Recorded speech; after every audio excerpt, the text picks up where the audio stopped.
Talent کا اگر کوئی چیز دشمن ہے نا، وہ یا اسٹریس ہے یا خوف ہے. ٹھیک ہے.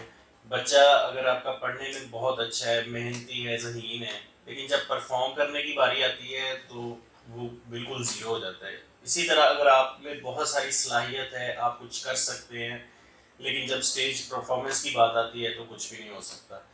تو اس میں دو چیزیں انوالو ہیں، یا اسٹریس ہے یا خوف ہے.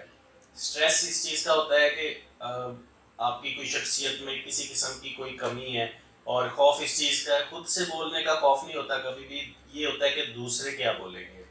ٹھیک ہے. اگر ہم اپنی شخصیت میں دیکھیں بہت ساری چیزیں ہیں، لیکن جو ایک بڑی اہم چیز ہے وہ یہ ہوتی ہے کہ چہرہ اور اس کے اندر دانتوں کی اپنی ایک اہمیت ہے چہرے میں، اس کی خوبصورتی کو بڑھانے میں.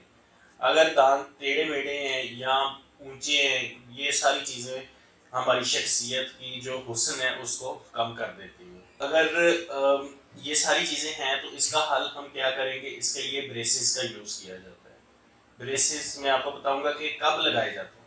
ٹھیک ہے. اگر آپ کے دانتوں میں خلا ہے، اسپیسیز ہیں، تو اس کے لیے بریسز کا یوز کیا جاتا ہے.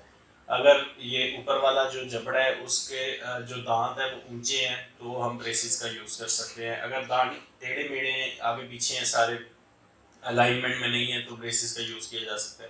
اگر آپ اسمائل کو بہتر کرنا چاہتے ہیں، آپ دیکھتے ہیں کہ اپنی اسمائل لائن بڑی خوبصورت ہو جائے، جس طرح یہ ماڈرن دور میں ایکٹرس وغیرہ یوز کرتے ہیں، تو اس کے لیے بھی ہم بریسز کا یوز کرتے ہیں. اور اگر بولنے میں بعض لوگوں کو پراپر الفاظ نہیں ادا کر سکتے تو اس کو بہتر کرنے کے لیے بھی بریسز استعمال ہوتے ہیں. اگر آپ اپنی اسمائل کو بہتر کرنا چاہتے ہیں، اس سے اپنا جو سیلف کانفیڈنس ہے اس کو بوسٹ کر سکتے ہیں.